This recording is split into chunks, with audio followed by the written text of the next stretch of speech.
নমস্কার বন্ধুরা, আজ দারুণ স্বাদের একটি বেগুনের রেসিপি আপনাদের সঙ্গে শেয়ার করব। এটি একটি সম্পূর্ণ নিরামিষ রেসিপি, বেগুন সুন্দরী।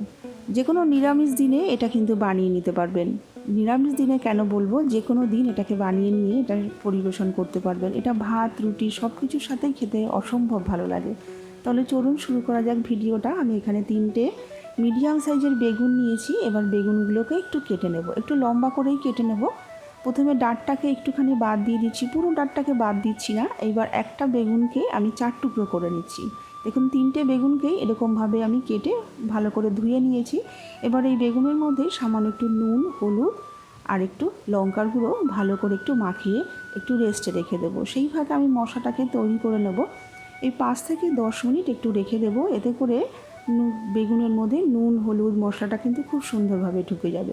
মিক্সির জারে দিচ্ছি 1 টেবিল চামচ কালো সর্ষে, 1 টেবিল চামচ মতন হলুদ সর্ষে, 1 টেবিল চামচ পোস্ত, আর দিচ্ছি নারকেল 2 টেবিল চামচ।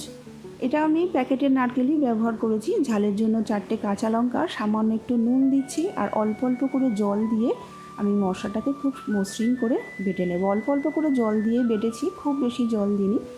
মশলাটা আমাদের তৈরি। এবার কড়াইতে দিয়ে দিচ্ছি আমি সর্ষের তেল, এই 4 থেকে 5 টেবিল চামচ মতো সর্ষের তেল। তেলটা খুব ধোয়া হোটা গরম করে নিয়ে আমি বেগুনগুলোকে একটু ভেজে নেব।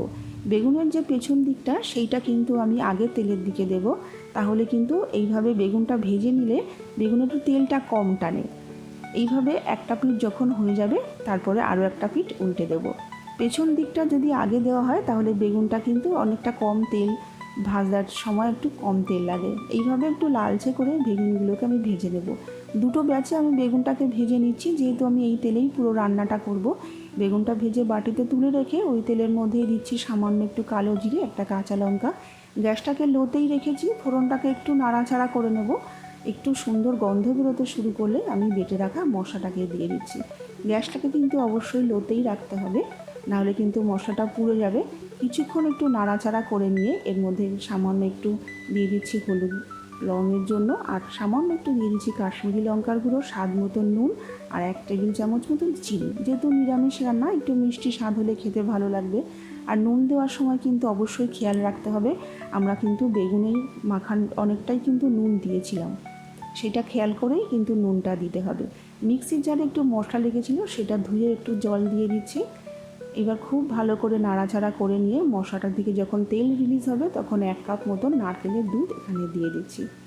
আপনাদের কাছে যদি হাতের কাছে নারকেলের দুধ না থাকে তাহলে ঘরে যে রেগুলার দুধ আসে সেটা দিলেও কিন্তু চলবে। তবে নারকেলের দুধের তো নিজস্ব একটা স্বাদ আছে, এটা দিলে বেশি ভালো হবে। এবার ঝোলটাকে 5 মিনিট মতন খুব ভালো করে ফুটিয়ে নিয়ে আমি ভেজে রাখা বেগুনগুলোকে দিয়ে দিচ্ছি। বেগুনগুলোকে দিয়ে খুব বেশি সময় কিন্তু আর ফোটানো যাবে না, কেননা আমাদের বেগুন কিন্তু অলরেডি ভাজার সময় কিন্তু সেদ্ধ হয়েই আছে। এবার গ্যাসটাকে মিডিয়ামে রেখে 5 থেকে 6 মিনিট, এর বেশি সময় কিন্তু আর লাগবে না। 5-6 মিনিট বাদ আমি ঢাকনাটাকে তুলে দিলাম। দেখুন বেগুন কিন্তু আমাদের সুন্দর সেদ্ধ হয়ে গেছে, সম্পূর্ণ সুসেদ্ধ হয়ে গেছে। আমাদের রান্নাটা কিন্তু সম্পূর্ণ কমপ্লিট। এবার গ্যাসটাকে অফ করে দিচ্ছি। এবার গরম গরম এটাকে পরিবেশন করে দিচ্ছি। গরম ভাত বলবো কেন, এটা রুটি, যে কোনো রুটি, পরোটা সব কিছুর সাথেও কিন্তু খেতে অসম্ভব লাগবে। এইভাবে বেগুন বানিয়ে আপনাদের পরিবারের সকলকে পরিবেশন করুন, পরিবারের সকলের ভীষণ ভালো লাগবে। আশা করি আজকের এই রেসিপিটা আপনাদের ভালো লাগলে একটা কমেন্ট করে জানাবেন কেমন লাগলো, আর একটা লাইক আর সকলের সাথে শেয়ার করে দেবেন। চ্যানেলটাকে সাবস্ক্রাইব করে আমার পাশে থাকবেন। সকলে ভালো থাকুন এই কামনাই করি।